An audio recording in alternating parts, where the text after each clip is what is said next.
मगन।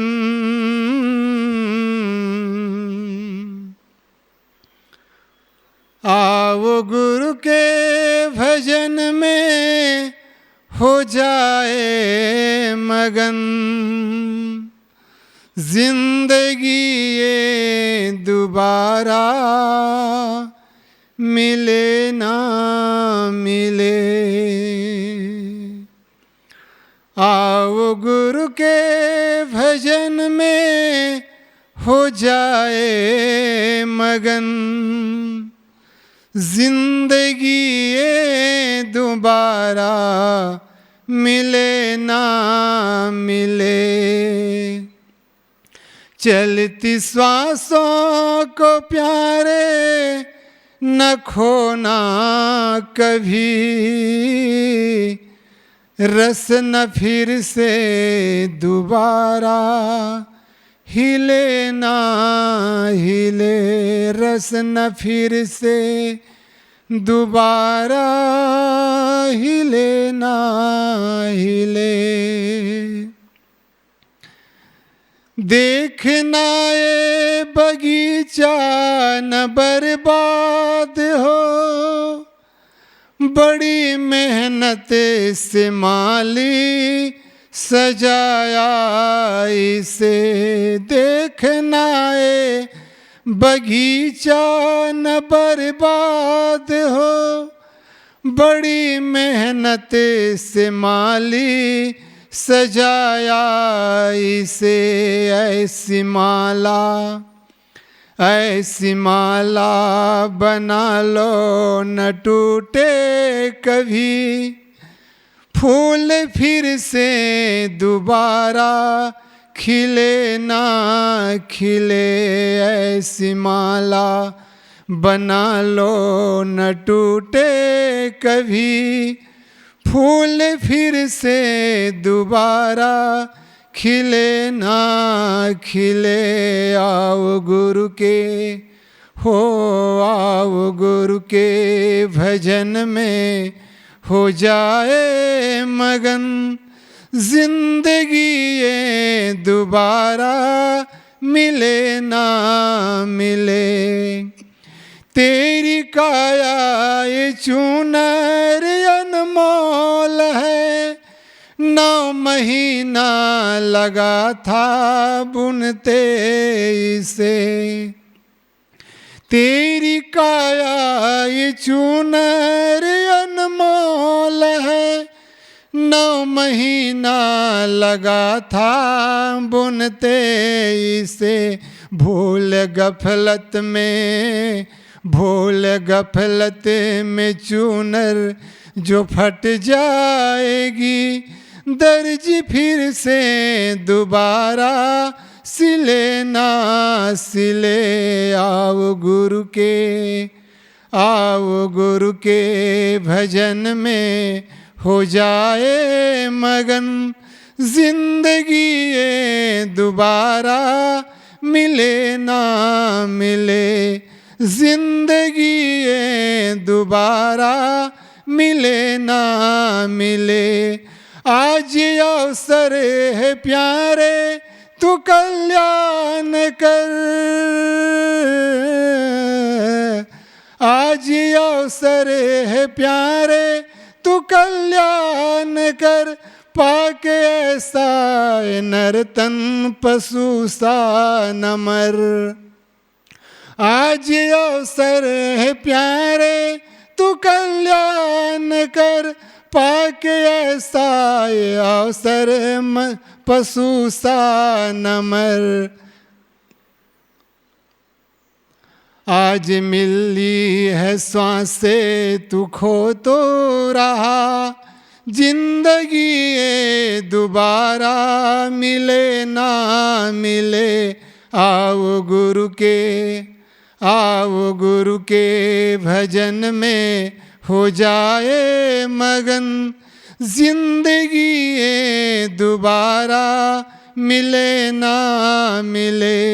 जिंदगी ये दोबारा मिले ना मिले। जिंदगी ये दोबारा मिले ना मिले।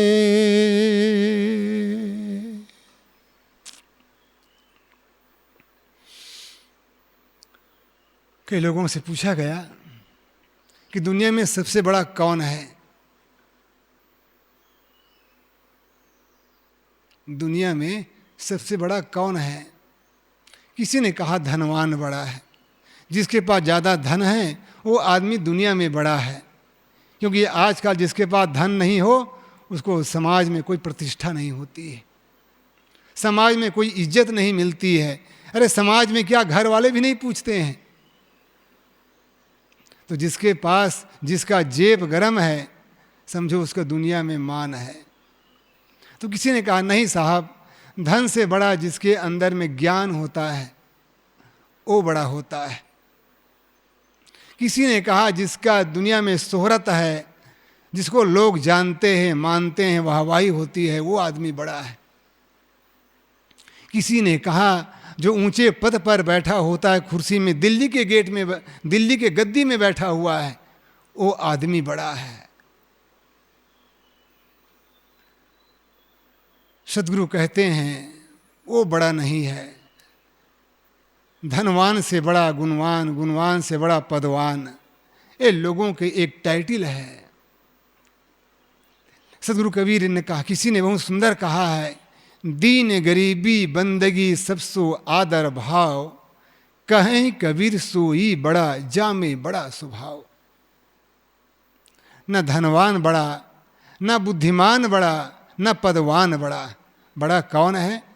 जिसके अंदर में दीन गरीबी बंदगी सबसो आदर भाव है, जो सभी लोग को एक समान देखता है, एक समान मानता है। गोस्वामी जी ने इसलिए कहा है, सिया राम मैं सब जग जानी, करहूं प्रणाम जोर जुग पानी। सब में राम रूप देखना, सभी के अंदर अंतरात्मा को देखना, पहचानना, परखना, समझना। चाहे वो झुग्गी झोपड़ी में रहते हो, चाहे वो हवाई महल में रहते हो, चाहे वो कुर्सी में बैठा हो, चाहे वो दिल्ली के गद्दी में बैठा हो। बड़ा कौन है? जिसकी दिल में सबके प्रति जगह है। कबीर खड़ा बाजार में सबसे मांगे खैर, ना काहू से दोस्ती ना काहू से बैर। ऐसे संत हृदय होते, संत हृदय नवनीत समाना, आगम निगम पुराण बखाना। जिसके दृष्टि में सभी प्राणी समभाव दिखे, एक समान दिखता है, ना कोई छोटा है ना कोई बड़ा है। गुरुदेव जी उदाहरण दिया करते थे, बहुत अच्छी बातें। एक जगह सत्संग हो रहा था, सत्संग हुआ, 2-4 घंटे हुए। उसके बाद गुरुजी बाहर सत्संग शूट करके जा रहे थे अपने निवास की ओर। तब उसमें से एक आदमी बड़ा जाना माना था, पहचाना व्यक्ति था, वो मिल गया रास्ता में। साहब ने पूछा सत्संग में नहीं आए? तो उन्होंने कहा साहब वहाँ छोटे लोग जाते हैं। तो आप कितने 20 फीट के आदमी हैं क्या? जो सत्संग में जाते हैं छोटे छोटे लोग जाते हैं, 2-4 फीट के लोग जाते हैं। आप 20 फीट के हैं ना, इसलिए आप नहीं जाते वहाँ। हो सकता है वहाँ पंडाल में नहीं समाएंगे आप, आपकी हाइट बहुत ऊंचा होगी, इसलिए आपके लिए पंडाल छोटा होता होगा। कौन छोटा है, कौन बड़ा है?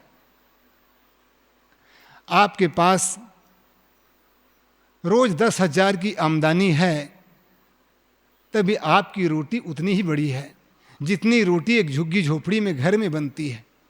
रोटी सबकी बराबर, भले तनख्वाह कम ज़्यादा हो सकता है। इसलिए साहब कहते हैं बड़ा वो नहीं है जो बहुत बड़े पद पर प्रतिष्ठित है, वो बड़ा नहीं जो जिसके घर में आबाद सोना चांदी हीरा मूंगा मोती भरा हुआ है। बड़ा कौन है? जो आदमी सबको एक समभाव देखता है। दीन गरीबी बंदगी, दीन का मतलब जो दीन दुखी है, शरीर से दुखी है, परिवार से दुखी है, संसार से दुखी है, जिसके अंदर में दुख का सागर लहरा रहा है, उसको भी प्रेम से एक सम्मान देना, एक प्रेम से व्यवहार करना, प्रेम की दृष्टि से देखना। और गरीब है, छोटे मकान में रहता है, फटे पुराने कपड़े पहनते हैं, अच्छी अच्छी चीज़ नहीं खा सकते हैं, फिर भी जी तो रहे हैं, फिर भी उसके अंदर ईमानियत तो है, मनुष्यता तो है, आत्मीयता तो है, उसको हम उसी भाव में देखें। जब भगवान की दृष्टि में, जब बड़े बड़े महापुरुषों की दृष्टि में सभी प्राणी एक समान दिखते हैं, इसलिए तो कहें सिया राम में सब जग जानी। मैं सबके अंदर में एक समान उस राम को देखता हूं जो मेरे अंदर में बैठा हुआ है। जो रावण के अंदर था, जो कंस के अंदर था, जो दुर्योधन के अंदर था, वही तो एक राम के अंदर भी था। इसीलिए हर आदमी को जो एक समान दिखता है, वो आदमी दूसरे से कहीं छल नहीं कर सकता है, दूसरे को धोखा नहीं दे सकता है, और दूसरे को ऊंच नीच की दृष्टि से नहीं देख सकता है, क्योंकि उसके अंदर में एक दृष्टि है, एक समानता है। कबीर ने इसीलिए कहा है, एके त्वचा हाड़ मल मूत्रा, एक रुधिर एक गूदा, एक बूंद से सृष्टि रची है, को ब्राह्मण को शूद्रा। कौन हिंदू है, कौन मुसलमान है, कौन सिख है, कौन ईसाई है। आप हॉस्पिटल में जाते हैं, डॉक्टर ये नहीं पूछता तो हिंदू है कि मुसलमान है, रोग क्या है, बीमारी क्या है। बीमारी के अनुसार चाहे वो उसको बुखार हो, वही दवा हिंदू को भी देगा, वही दवा मुसलमान को भी देगा। वो जाति के आधार पर दवा नहीं देगा, वो रोग के आधार पर देगा, पीड़ा के आधार पर देगा, दर्द के आधार पर देगा। इसलिए हम सबको भी वही दृष्टि देखना है। आज हम इंसान के अंदर वो दृष्टि नहीं देखते हैं, इसलिए तो आज छोटे छोटे प्राणियों की हत्या होती है। अभी हम लोग शहर में गए थे तो एक आदमी था, वो पीछे पिंजड़ा में कैरेट जैसे में कई कम से कम 15-20 मुर्गी बांध करके ले जा रहे थे। अब जहाँ से निकाल रहे थे वहाँ पर स्टोर था, पता नहीं कितना भरा होगा उस दुकान, वो स्टोर में। तो उसके अंदर में क्या दया है। दिल दया रहम को तजकर संध्या नमाज खाली है, मानव से बैर बढ़ाकर ईश्वर पूजा जाली है। सदगुरु अभिलाष साहब ने कहा है, दिल दया रहम को तजकर, जिसके दिल में दया नहीं है, तेरे दया धर्म नहीं मन में, मुखड़ा क्या देखे दर्पण में। दर्पण में क्या बार बार निहारते हो, मंदिर में जाकर के क्या भगवान की इबादत करते हो, प्रार्थना करते हो। मंदिर में जाकर के तो पूजा पाठ करते हैं, घंटा बजाते हैं, दिया बाती करते हो, वहाँ पर तो माला फेरते हैं, बहुत बड़े भक्त बनते हैं। तीर्थों में जाते हैं, दान पुण्य धर्म करते हैं। लेकिन घर में आकर के, दुकान में आकर के किसी प्राणियों को ठगते हैं, लूटते हैं या उसकी हत्या करते हैं। कहाँ की पूजा हुई, कहाँ की प्रार्थना हुई, कहाँ का माला फेरना हुआ, सब दिखावा है। इसलिए साहब कहते हैं, दीन गरीबी बंदगी सबसे आदर भाव, कहाँ कबीर सोई बड़ा जामे बड़ा स्वभाव। जिसके अंदर में समानता का भाव है, तेरा मेरा का भाव नहीं है, ऊंच नीच का भाव नहीं है, जाति पाति का भाव नहीं है। और वो को क्या ये रामायण को पढ़ता है, कि ये गीता को पढ़ता है, कि ये पुराण को पढ़ता है, कि ये जिंदा वेस्ता को पढ़ता है। पढ़ने से क्या है। इसीलिए किसी ने बहुत सुंदर कहा है, जीवन की दशा बदलनी है तो जीवन की दिशा को पहले बदल लीजिए। आप यदि आप जीवन में शांति चाहते हैं तो पहले दूसरे को शांति दीजिए। जीवन में प्रसन्नता चाहते दूसरे को प्रसन्नता दीजिए। अपना पेट भरना चाहते तो पहले किसी का पेट भरिए। एक गरीब आदमी था, वो एक संत के पास जाते हैं और कहते हैं, भगवान मुझे कुछ ऐसा आशीर्वाद दे दीजिए तो मेरा घर बन जाए, मेरा घर बन जाए। उन्हें उस महात्मा ने कहा, बेटा तो घर बनाने में क्या दिक्कत हो रही है। भगवान मेरे पास पैसा नहीं है, इतना धन नहीं है जितना मैं अपने घर को बना सकूं। उन्होंने कहा, बेटा एक बात की याद रखना, किसी की दवा काम आती है तो किसी की दुआ भी काम आती है। जहाँ पर दवा काम नहीं आती वहाँ पर दुआ काम आती है, और जहाँ पर दुआ काम नहीं आती वहाँ पर दवा काम आती है। यदि तुम्हारे पास दवा नहीं है, तुम्हारे पास पैसा नहीं है, तो किसी की दुआ भी तुम्हारे लिए फलित हो सकती है। तो एक काम करिए। क्या करिए? आपके पास कितना पैसा है? बस महाराज मेरे पास 10 रुपया है। तो ऐसे करिए, आप 10 रुपया ले लीजिए और कुम्हार के पास चले जाइए।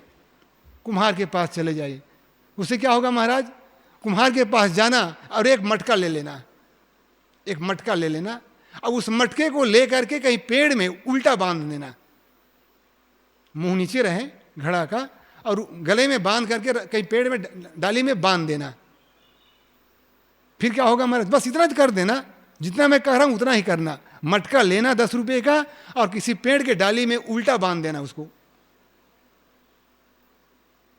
वैसा किया, और उसमें पक्षियां आकर के, बरसात का समय था, ऐसा ही जैसा मौसम चल रहा है, उसमें अनेक पक्षियां आकर के अपने बच्चे उसमें देने लग गए, रहने लगे। 10-15 पक्षियां रहने लग गए। धीरे धीरे क्या हुआ, ऐसे चमत्कार आया, उस गुरु का एक आशीर्वाद फलित हुआ। किसी ने आया और उसको कहा, भाई साहब हम कुछ आपको डोनेट करना चाहते हैं। उन्होंने चमत्कार समझा, अरे क्या हो गया, मुझे कोई पूछने वाला नहीं था,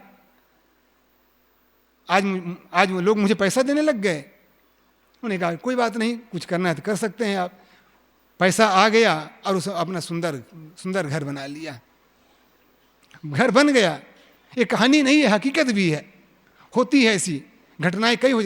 तो मेरा कहने का मतलब है, आप किसी को कुछ देते हैं तो बहुत मिल जाता है। जिस प्रकार से आप धरती में एक बीज डालते हैं तो बीज का फल, जब बीज में अंकुर आता है, उसमें बेलियां लगती है या झाड़ बनता है, झाड़ के बाद फूल लगते हैं, फूल के बाद फल लगते हैं, फल में कितने बीज हो जाते हैं, एक बीज बोने पर हजारों बीज मिल जाते हैं। इसीलिए कहते हैं, जो बोएगा सोई पाएगा, तेरा करम सामने आएगा। सुख दुख है क्या फल कर्मों का, जैसी करनी वैसी भरनी, जैसी करनी वैसी भरनी। इसलिए मेरे कहने का मतलब है बंधुओं, यदि हम जीवन में सुख चाहते हैं, शांति चाहते हैं, तो दूसरों को देने का प्रयास करें। हम किसी का पेट भर दें तो हमारा भी पेट भरने वाला कोई हो जाता है। इसलिए दिल दया रहम को तजकर संध्या नमाज खाली है, मानव से बैर बढ़ाकर, प्राणी से बैर बढ़ाकर ईश्वर पूजा जाली है। इसलिए मैं कह रहा था कि दीन गरीबी बंदगी सब सो आदर भाव, कहें कबीर सोई बड़ा जामे बड़ा स्वभाव। इसलिए वो आदमी बड़ा नहीं है जिसके पास अधिक धन है, वो आदमी बड़ा नहीं है जो बहुत गुणवान, जो पढ़ा लिखा हो, बहुत सत्संग कर रहा हो, वो भी आदमी बड़ा नहीं, बड़ा धार्मिक नहीं है।